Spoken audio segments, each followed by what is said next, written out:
All right, so from here, let's go ahead and go to the feet, and let's get to where we start re-welding things back in, at least for purposes inside of ZBrush. I'm going to turn off my hard surface elements. We'll get to those later. We might get to those next class where I finish those up. But we have those in place, and you watch me playing and shaping those. So let's go ahead and close that off, turn that off, and let's turn that off. Bring this guy back up. And actually, let me see what we have so far, just to see how much further I have to go. All right, so I definitely have a lot more to do in here that I'll do afterwards.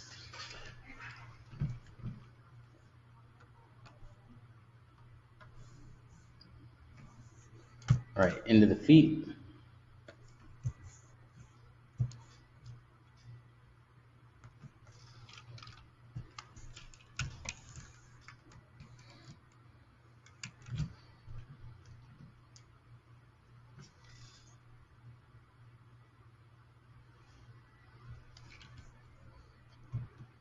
Thanks, you guys.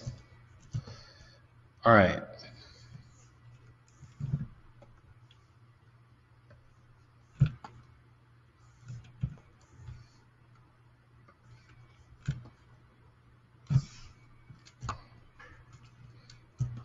Let's get one set of legs done.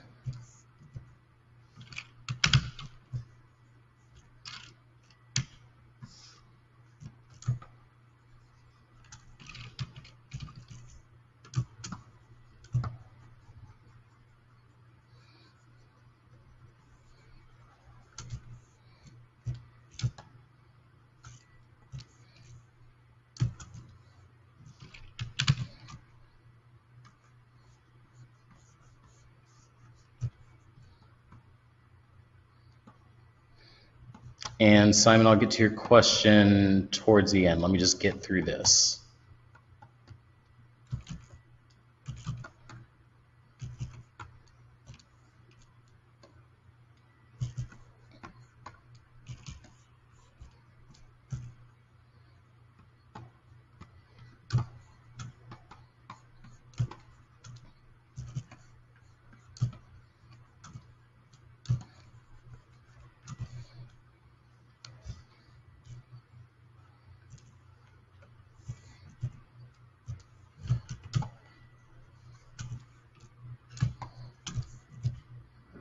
Not too crazy about that right now. Let's go with lower.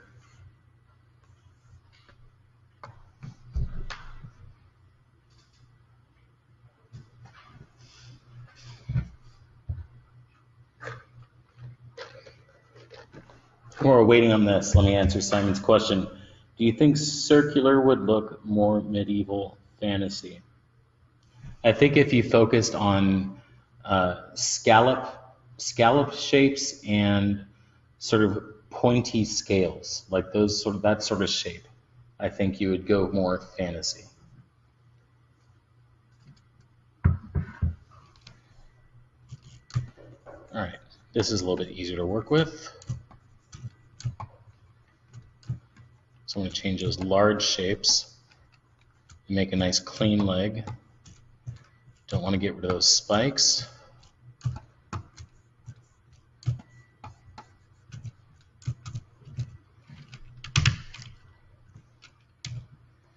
This is going to be a joint.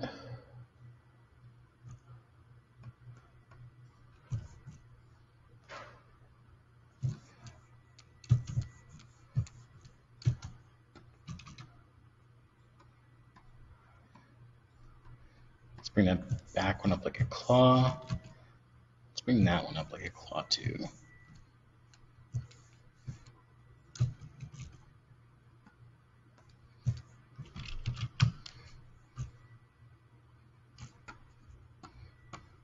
I mean, the really beautiful thing about ZBrush and the way ZBrush thinks of mesh is that you can continually chop up, tear, reassemble everything.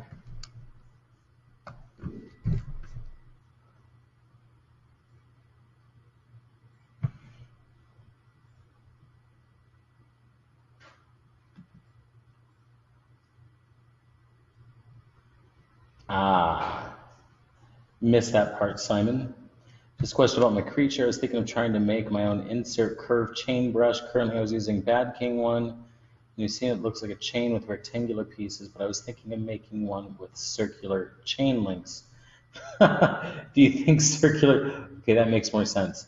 Uh, Actually, yes, the circular will look more medieval, but there's actually there's a unique shape.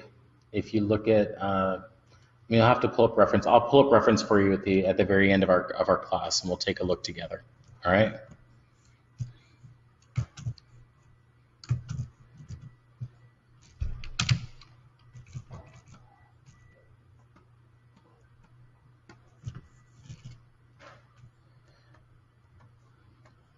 Short answer, yes.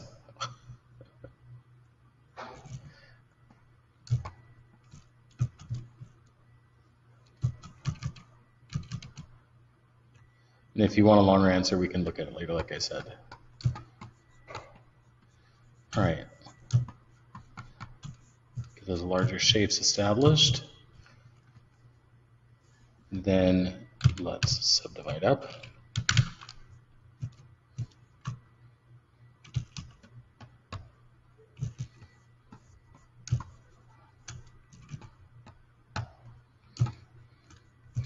And honestly, I have no real good reference for what this foot is supposed to look like, because it is a mollusk, right? Kind of. I'm going to do some simple hard surface elements. It's kind of a mollusk hybrid, so I'm going to put some bones in here. I just have to make it look functional and natural. Well, natural for what this guy is.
There we go. Let's go to the bottom here.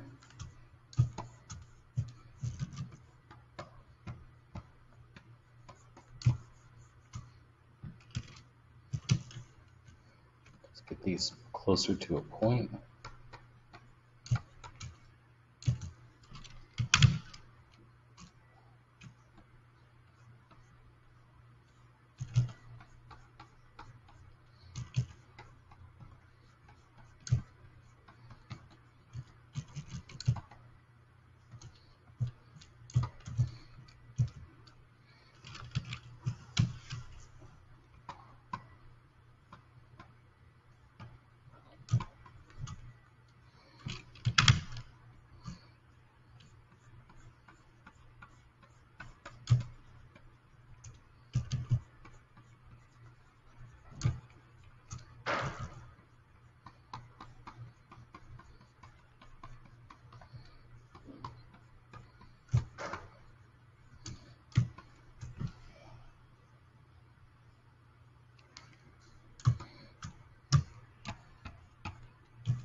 All right, it's a good second pass on that foot.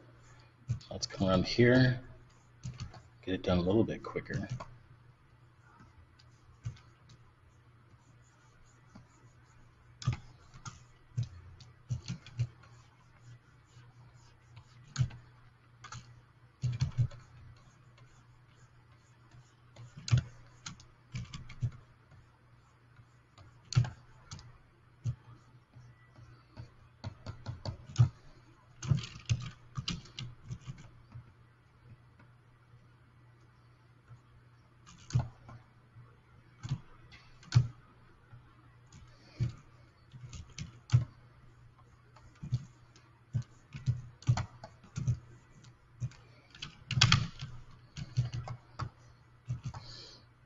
And even though right now it's looking chunky, this is exactly what I'm talking about when I'm saying you want to work with an optimal poly count.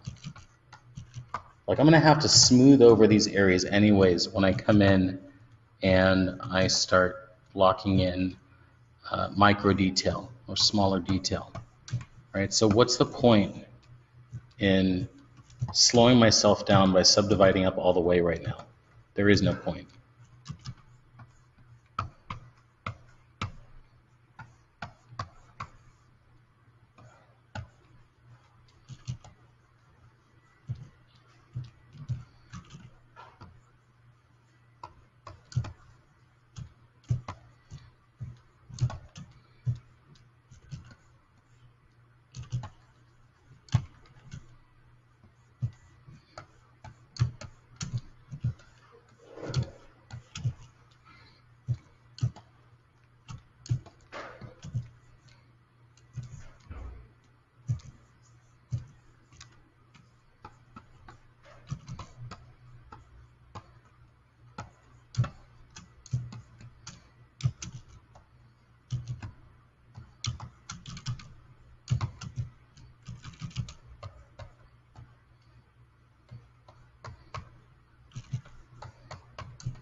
All right, let's lay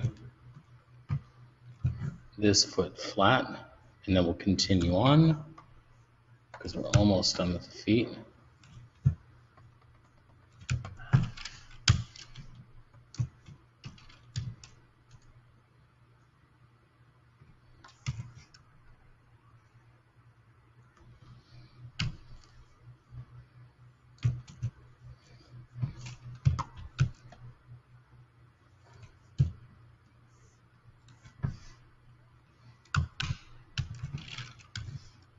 Just rotate this toe up.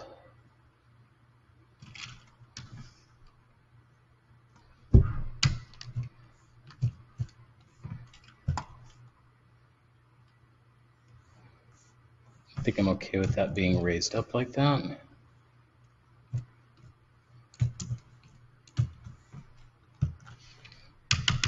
Step up, and I'll just do a quick final pass on this. Standard brush, focal shift down, lazy mouse off.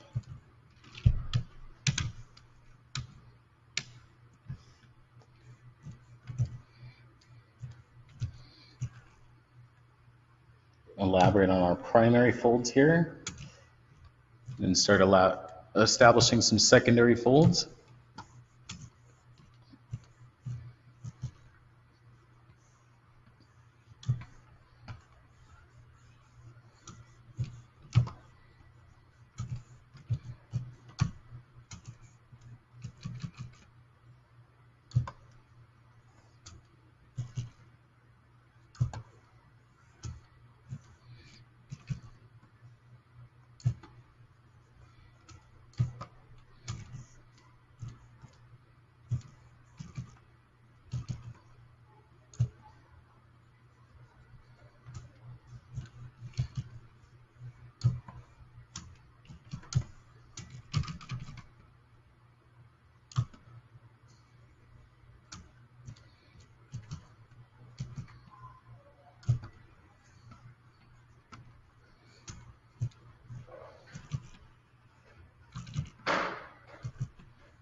Starting to feel like ham hocks. Feels like pigskin.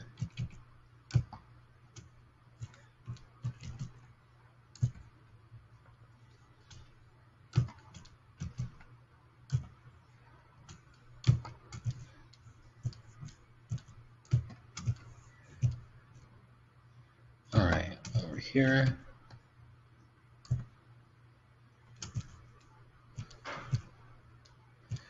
Don't need a billion folds, I just need a few key ones.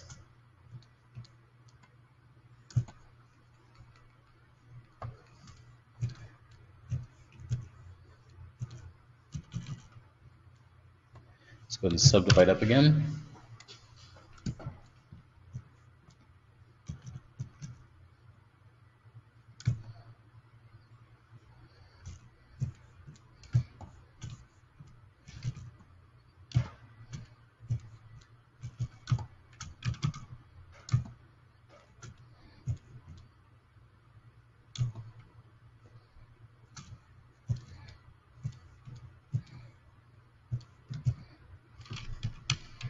Sharpen up. Actually, in this case, damn standard is going to be the better brush for the job.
Go.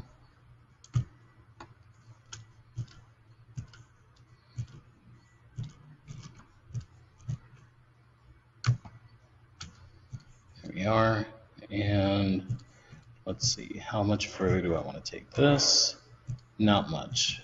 Let's just do a little bit of cleaning up around here.